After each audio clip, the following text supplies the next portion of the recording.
way more crazy than it is stupid. This is my review of Crazy Stupid Love.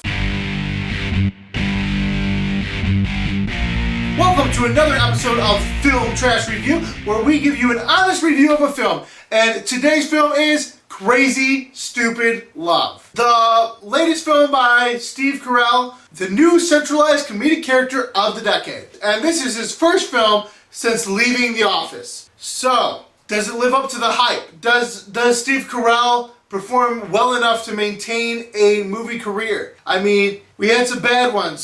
Dinner with the Schmucks, Get Smart, God, oh my God. But Crazy Stupid Love, here it is. It's shockingly good. I think Emma Stone outshines Steve Carell in this film, actually, and she was only a supporting character. She wasn't even really a main character. I laughed more at her moments than I did Steve Carell's, but Steve Carell had a really great performance as well. Bringing in the dramatic actors and then the comedians, it created this really great blend of drama, comedy, of dramedy, and surprisingly this film was really indie. The soundtrack was really mellow. The looks were really artsy. It was definitely an art house comedy. But the mainstream audience that goes to these films to see Steve Carell and just laugh and see those stupid slapstick jokes, they're still gonna get that. And then for people like me that want more from it, that want a really great storyline and a well-developed script, it gives you that too. So it gives you both elements. It's art house and it's mainstream. It's blockbuster and it's indie. It's a perfect blend of drama and comedy. I was laughing at least every 5 minutes in this film.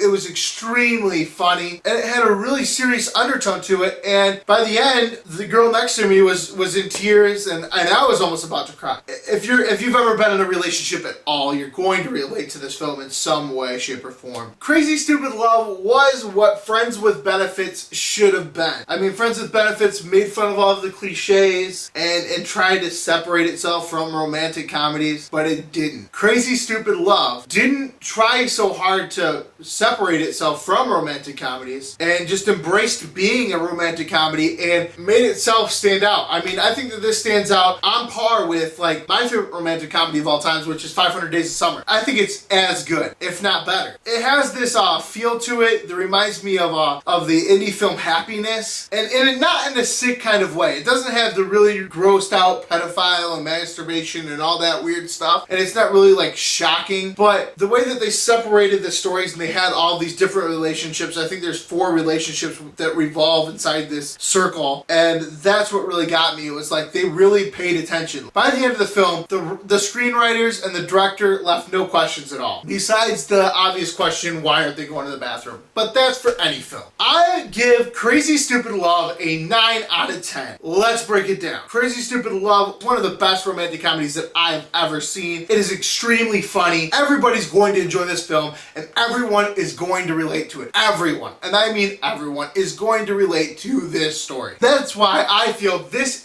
is the best comedy of the year so far. It's above Win-Win. It's above Cedar Rapids. It's above everything. This is the funniest and best comedy this year so far. I mean, hands down, the best comedy so far this year. It's looking like it's going to be really hard to compete with Crazy Stupid Love on any level for romantic comedies for a while. Now it is time for Crazy Stupid Love to step in front of 500 Days of Summer and lead as the best romantic comedy I have seen in my life. This has been my review of Crazy Stupid Love. On Cowboys vs. Aliens, we got a review coming up of 30 Minutes or Less and Warrior, which is out September 9th, as well as I hope that I got Life in a Day up. That's it from me right now. Check out some more Film Trash Review right here.